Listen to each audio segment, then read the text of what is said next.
இந்த காவேரியை ரொம்ப நல்லா கவனிச்சுக்கிறதால காவேரிக்கு ரொம்ப சீக்கிரமாகவே குணமாகுது. அதனால் காவேரி ரொம்ப சந்தோஷப்படுறாங்க. இங்கே சாரதா மன கஷ்டத்தோடு இருக்கிறத பார்த்துட்டு, "என்னடி ஏன் இப்படி மன கஷ்டத்தோடு இருக்கேன்னு?" சொல்லிட்டு மாமியார் கேட்குறாங்க. "என்னமோ ஊருக்கு போயிடலான்னு தோணுது. எதுக்கு தேவையில்லாத பிரச்சனை?" அப்படின்றாங்க. "ஊருக்கெலாம் போக முடியாதுடி. இப்போ இருக்க சூழ்நிலையில் இங்கேயே இருக்கலாம்.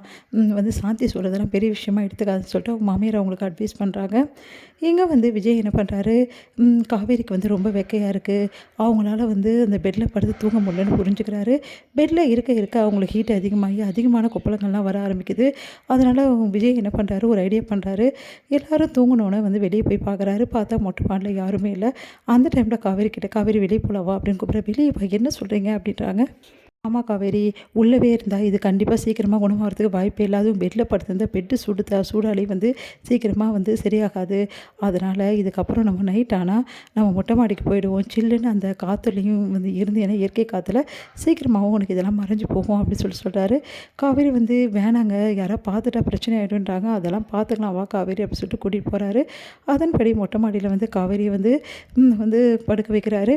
காவேரி கிட்ட சொல்கிறாரு, "காவேரி இப்போ எப்படி இருக்குது?" அப்படின்னா, "உடம்பு கொஞ்சம் அந்த அரிக்கிறது அந்த மாதிரி இருக்கிற விஷயங்கள்லாம் கொஞ்சம் கம்மியாக இருக்குங்க. நான் சொன்னேன்ல, இந்த இயற்கை காற்று தான் காவேரி என்றைக்குமே நல்லது" அப்படின்னு சொல்லிட்டு விஜய் சொல்கிறாரு. "ஆமாங்க, உண்மையிலே நல்லா இருக்குது" அப்படின்னு சொல்லிட்டு காவேரி சாஞ்சபடி உட்காடுறாங்க. அப்படியே விஜயோட தோள் மேலே சாஞ்சிக்கிறாங்க காவேரி. காவேரி இந்த மாதிரி நாட்கள் நம்மளுக்கு எவ்வளோ நாளாச்சு இல்லைங்க. நம்ம வீட்டில் இருக்கும்போது இந்த மாதிரி எப்பாவது உட்காருவோம். ஆனால் அதுக்கப்புறம் இப்போ தான் இல்லைங்க அப்படி சொல்கிறாங்க. "ஆமாம் காவேரி" அப்படி சொல்கிறாரு. "இந்த நைட்டை என்னால் மறக்கவே முடியாதுங்க. இந்த மாதிரி வெளியில் உட்காந்துட்டு உங்கள் கூட எவ்வளோ நாளைக்கு கனவு தெரியுமா இது? ஏன் காவேரி அப்படிலாம் சொல்கிற? நம்ம காலம் ஃபுல்லாக ஒன்றா தாண்டி இருக்க போகிறோம். எதுக்காக நீ கஷ்டப்படுற?" அப்படின்றாரு. "அப்போ கூட இந்த டைமில் இருக்கிறது எவ்வளோ பெரிய விஷயமா இருக்குது தெரியுமாங்க. இப்போ இருக்க நிலைமையில் நான் கன்சீவ் ஆனோன்னே உங்கள் அரவணைப்பு, உங்களை ஆறுதலும் எனக்கு ரொம்ப தேவைப்பட்டுச்சுங்க. நீங்கள் என் கூட இருக்க மாட்டீங்களான்னு எனக்கு ஏங்க ஆரம்பித்தேன்.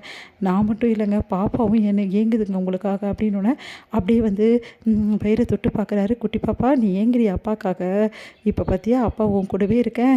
இதுக்கப்புறம் உன்னை விட்டு பிரியவே மாட்டேடி செல்லம்" அப்படி சொல்லிட்டு அப்படியே முத்தம் கொள்கிறாரு விஜய். விஜய் கொஞ்சனோட காவேரி கோச்சிக்கிறாங்க. "என்ன விஜய், நீங்கள் குட்டி பாப்பாவை தான் கொஞ்சுவீங்களா? என்ன கொஞ்ச மாட்டிங்களா?" அப்படின்னா, "நீ தான் என் முதல் குழந்தை, அப்புறம் தான் குட்டி பாப்பா." "இல்லை இல்லை, நான் நம்ப மாட்டேன்ப்பா. நீங்கள் குட்டி பாப்பாவுக்கு தான் மேலே தான் அக்கறை அதிகமாக எடுத்துக்கிறீங்க. என் மேலே கம்மி தான். இன்னும் இப்போவே இப்படி பண்ணுறீங்க. உன்னை பாப்பா பிறந்துட்டோன்னே பாப்பா மேலே தான் ஃபுல் அண்ட் ஃபுல் எல்லா அன்பும் போயிடும்.